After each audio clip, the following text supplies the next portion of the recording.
계속해서 대구 경북 소식 전해드리겠습니다.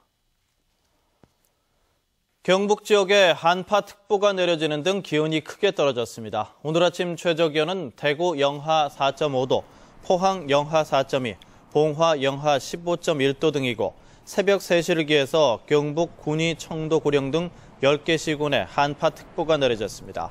낮 최고 기온은 대구 2도 등 영하 1도에서 3도에 머물러 어제보다 많이 낮겠습니다. 내일은 대구의 아침 기온이 영하 7도까지 떨어지는 등 오늘보다 더 춥겠고 이번 추위는 수요일 아침까지 이어진 뒤 평년 기온을 회복할 것으로 보입니다. 사회적 기업과 협동조합이 활성화되더니 요즘은 마을 기업이 주목받고 있습니다. 마을을 중심으로 한 작은 공동체가 특화된 경험으로 제품을 생산하면서 자립 기반을 다지고 있습니다. 김기영 기자가 취재했습니다. 최근 경주시청 공무원 100여 명이 시식해 집에서 먹는 밥맛이라고 호평받은 도시락입니다. 식재료는 모두 지역에서 생산된 것만 씁니다. 비영리 시민단체인 굿네이버스와 함께 취약계층 학생들에게 점심 도시락 배달을 시작으로 기업과 관공서, 단체 급식으로 영역을 넓히고 있습니다. 하나같이 전부 다 좋은 것만 쓰니까 그러니까 너무 내 가족들이 먹는다는 그런 생각으로. 경주시 도지동 부녀 회원들은 14년째 참기름을 만들던 노하우를 살려 아예 마을 기업을 차렸습니다. 가격은 좀 비싸도 주민이 생산한 농산물로 최고 품질의 참기름을 만든다는 자부심이 있습니다.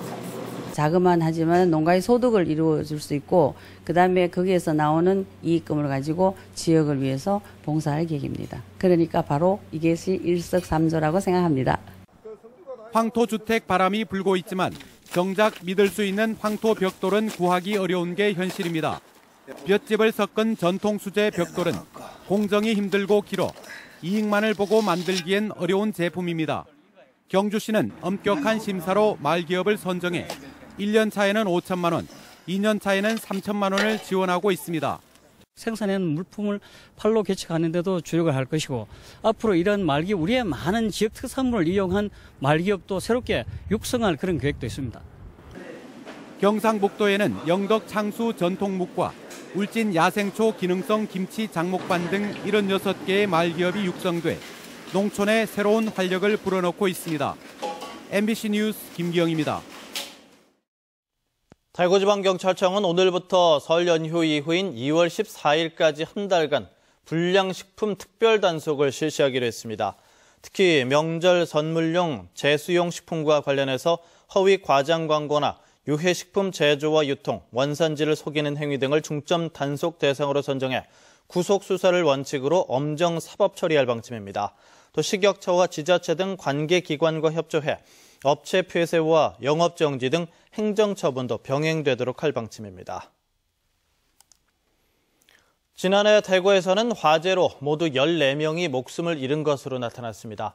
대구 소방안전본부에 따르면 지난해 대구에서 발생한 화재는 모두 1,538건이고 불로 인해 14명이 숨지고 1,000명이 다쳤습니다. 지난해 화재 건수는 1년 전보다 조금 줄었지만 사망 부상자 수는 2배로 증가했습니다. 전체 화재 가운데 43%인 815건이 부주의로 인해 발생했고 372건은 담뱃불로 인한 화재로 나타났습니다.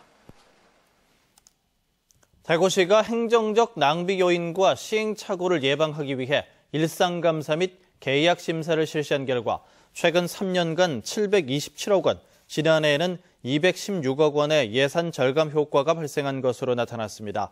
일상감사와 계약감사는 일반적인 사후감사로는 바로잡기 곤란한 예산 집행 등과 관련된 주요 사업에 대해 적법성과 타당성 등을 점검 심사하는 예방적 감사를 말합니다. 오는 7월부터 울릉도 주민들의 여객선 운임이 오르는 반면 차량 운임비의 일부가 지원됩니다. 해양수산부가 여객선 운임에 따라 지원액을 차등 적용하기로 함에 따라 울릉도 주민의 운임 부담액은 기존 5,000원에서 7,000원으로 인상됩니다. 그러나 차량 운임비 지원 제도가 신설됨에 따라 울릉도 주민은 차종에 따라서 14만여 원에서 21만여 원인 차량 운임비의 20%를 할인받게 됩니다.